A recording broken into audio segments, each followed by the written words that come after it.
BBN, what's going on, guys? This is the Loyal BBN Fans Show, your host, Mike. You guys know me as Big Mike. This is a show that brings me down to earth a little bit.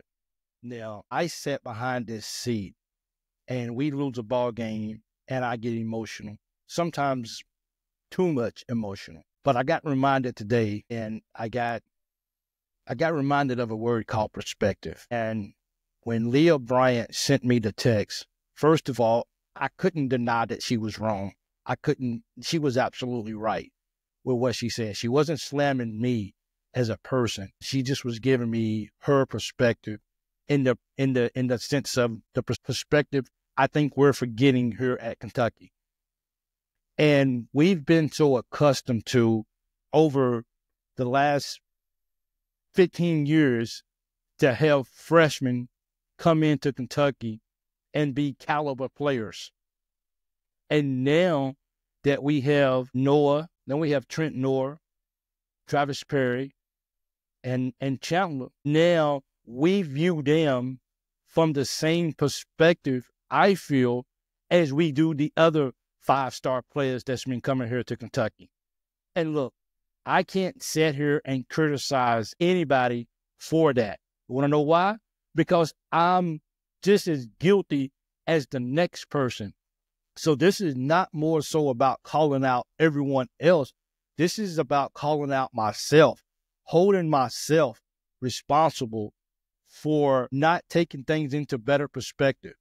So here's what I mean by that. We got major injuries to Kentucky this year.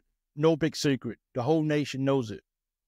So what has happened is we have told these guys, Perry, Noah, and Chandler, who wasn't getting a whole lot of minutes going into even prior, I think it was 6 games in when Kerr Kriisa got hurt. I think it was because it was against Gonzaga. Even when he got hurt, Travis Perry didn't see the floor a whole lot at all. And still, at this point, he's getting more minutes now. Trent he just had his coming out game 2 games ago against Tennessee. And then Chandler, he's in and out of the lineup. He may go 4 or 5 games and not even see the floor.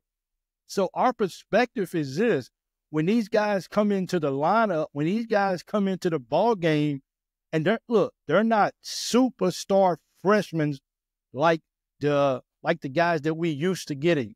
They're, are they solid players? Yes, all 3 of them are solid players. But are they the superstar type of players that we're accustomed to getting here at Kentucky? No, they're not. And I don't care how much you love these guys. I don't care how much you think these guys are just great coming out of high school. They're not the elite guys that we've been getting here at Kentucky. When we say these guys got to come in and these guys got to play on the fly and they got to try to be as best as they can, and then when they don't live up to that perspective, when they don't live up to that level of excellence that we have gotten used to with some of our 5-star big-time players, now we're judging them for not being as good as they should be. And that starts with me on my show. I have to put more things into perspective. I have to sit back and I have to analyze a little bit better than what I have been. Look, have they been great?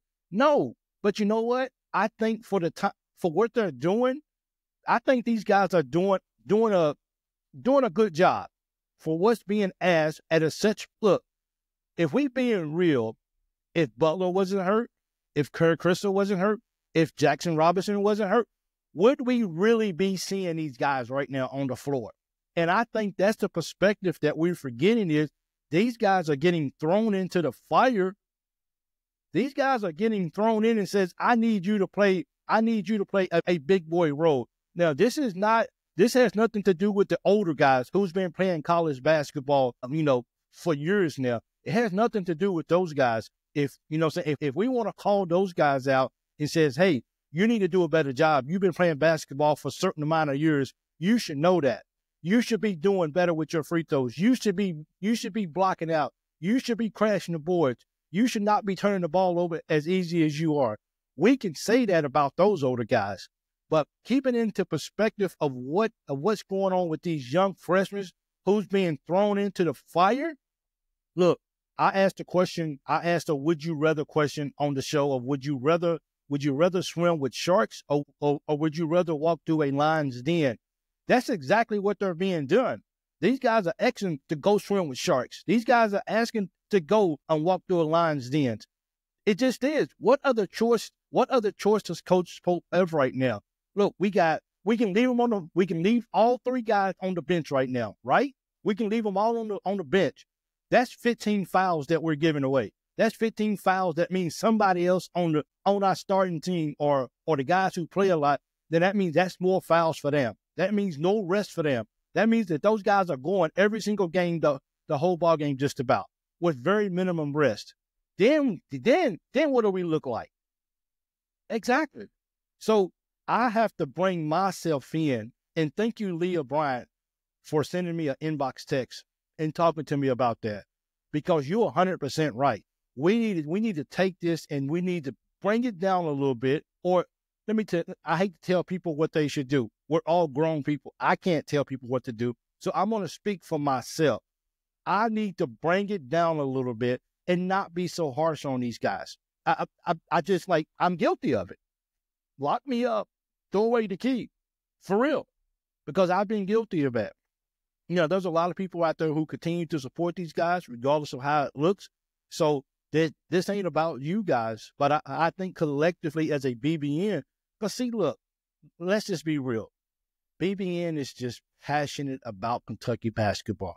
And if we're not winning games, everything could just be out of whack. Opinions, thoughts, tempers, emotions, everything just kind of just goes out there. I like having Brian on the show, or BC on the show, is because if you watch him closely, he don't get emotional. He doesn't, he stays even keel a lot of the times. He's not gonna, say, will he give you his true analysis? And that's what rest of those guys, they do the same thing. Jimmy does the same thing, and 21 does the same thing. I think I'm the one that maybe gets a little emotional sometimes. Maybe. No, not maybe. I do get emotional. And I need to keep things more into perspective. Now, what I don't do on the show, I don't call people out. I don't bash the coach. I don't bash the players. But at times, emotions can get a little high. And I think if I step back for a second, take a deep breath, and put everything more into perspective, then we'll realize that even though these guys are not living up to what we think they should be living up, even if we say to ourselves these guys can't guard a parked car, even if we say that these guys can't rebound, even if we tell that these guys may be a little timid out there on the floor, no matter what we say about these guys are still being put in a situation where they're walking through the lines trying to figure it out as they go. Because we all know, whether you want to admit it or not, this is what would happen if these three guys was not hurt. Then Perry, Noah, and Chandler would all be on the bench with very minimum playing time. We're talking about maybe 2 to 3 playing time, only if we're up at the end of the ball game. So what these guys are being asked to do is a very tall task to ask of them. And I think starting with myself, I'm going to have to be a little bit more patient. Do I get upset when we lose ball games? Yes. Do I get upset when we don't rebound the way we supposed to? Yes. Do I get upset when we make stupid turnovers? Yes, I do. But at the end of the day, when talking directly about our 3 freshmen, Perry, Noah, and Chandler, these guys are being thrown into something that these guys are learning on the fly. And I don't blame Coach Pope, because what else is he supposed to do? Because if somebody correct me, we got, with the way stuff is happening right now, what do we have? We have Garrison, Carr, and then the 3 freshmen coming off the bench. If you think we should just go to a 7-man rotation, and just completely leave these guys out of the whole ball games, then I don't know what to say. I don't. But they have done good in a perspective as well, too, while on the floor. See, we got to praise them when they do something right. And then we got to cheer them on and help lead them down the road of continues to grow. The thing that we need the most is, and Brian and these guys talk about it, we got guys hurt that we're hoping is going to be back for maybe SEC tournament at worst. At best, the NCAA tournament. But what this does for everybody is now it takes our bench and it expands it. Everybody's been thrown into the fire. Everybody's been playing this playing time. If somebody gets in foul trouble, now Mark Pope can look down the bench and says, all my guys has experience of playing against every team in the SEC. And the SEC being the hardest that it is, I know that my guys can go out there and play and team up with any other team in America, and I know that my team, that they can stand their ground. So that's the positive that we got to get from these three freshmen. You can look at them and you can say that they should never get on the floor. That's your opinion, and I love people's opinions on my shows. Please put your thoughts down in the comments too as well, because I enjoy hearing it as well. We just got to be patient. These guys are in a lion's den. These guys are swimming with sharks, and they're doing the best that they can. And myself, I vow from this day forward to keep everything in a better perspective than what it was. Let's just cheer on our Cats, man, because at the end of the day, win, lose, or draw, you still going to support the Cats. So we might as well just do it in a very positive perspective. Until next time, this is your boy Big Mike with the Loyal BBN Fans Show. Please smash that like button on the video if you can. Subscribe if you haven't as well. And until next time, go Cats.